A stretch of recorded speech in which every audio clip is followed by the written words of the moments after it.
A little bit more about off-site SEO or off-page SEO.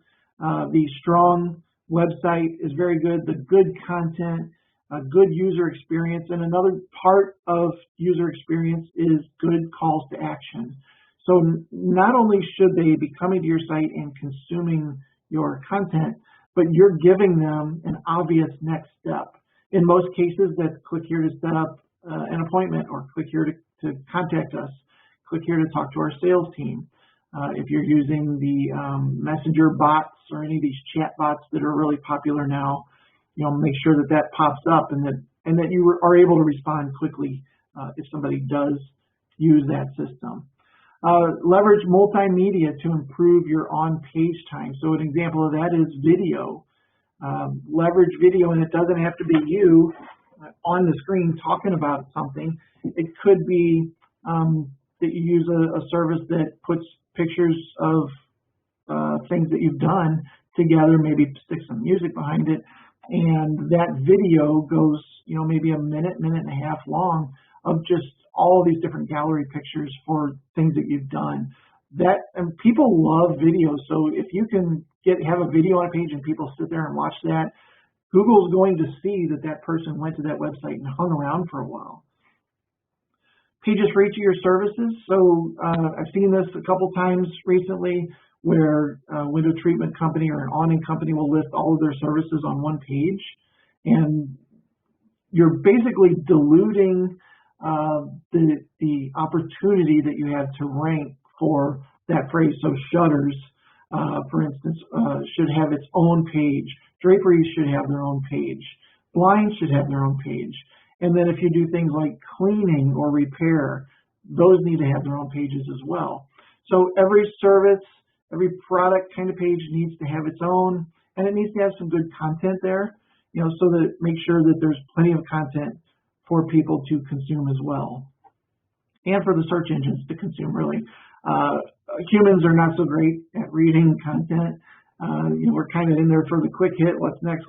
That call to action is a bright orange button or something like that. So they're very apt to click on that without kind of really reading everything you've written. But the search engines are pulling all that content in and judging your page depending on how well that content is written and the fact that it's there. Pages for the cities that you serve. So the major cities, if it's Memphis, or if it's Nashville, or if it's Scottsdale, or wherever you happen to be, and then having some unique content related to that page. And you can also go out to Google Maps and type in Scottsdale, Arizona, and Google will make a map with the outline of Scottsdale, for instance, and then you can actually embed that into a page on your site that is related to that particular place. And so having that map data in there is just pulling from Google's system anyway. So that's a good kind of way to help you start to rank and help Google understand what city your page is about. Unique content on every page of your site. Let's stay away from all the duplicate content. Keywords in your title and your H1 or your heading tags. Those are very important. Meta description that sells the click. So a meta description is about a 2-sentence phrase that you get to put on every page of your site. And that shows up in Google, and whatever you put in there should be compelling. It should encourage the searcher to click on your results, especially over some of the other results that are there. Name, address, and phone number. That's called the NAP. Make sure that is in your footer on every page of your site, and that it's the same across the board. If you use street and ST, always make it ST. Don't type it out sometimes and use ST other times. It should always be the same, no matter where you're sharing. Your name, address, your phone number should always be the same, and it definitely should be in the footer of every page of your site. You should also blog ongoing and consistently.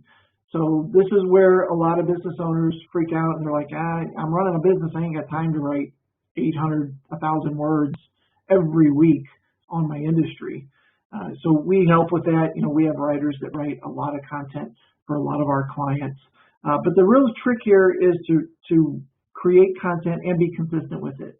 So, if you want to do this yourself, commit to writing one a month or two a month, and get very consistent with publishing one on the 1st and one on the 15th or something along those lines. What you don't want to do is say, you know what, I'm going to start doing one a week, and then you do that for 2 months, and then you stop doing that or slow way down. It's better to start slow, bleed them out, teach Google when your website is going to create a new piece of content. And Google actually knows and can, after time, you can teach them how often you're going to be publishing something. I've even seen one client of ours who publishes every Monday and Thursday morning between 5 and 6 a.m. And I've seen some of their stuff be indexed in Google within 15, 18 minutes of them hitting the publish button, because Google knew it was coming. So, they were ready for it. It was indexed quickly.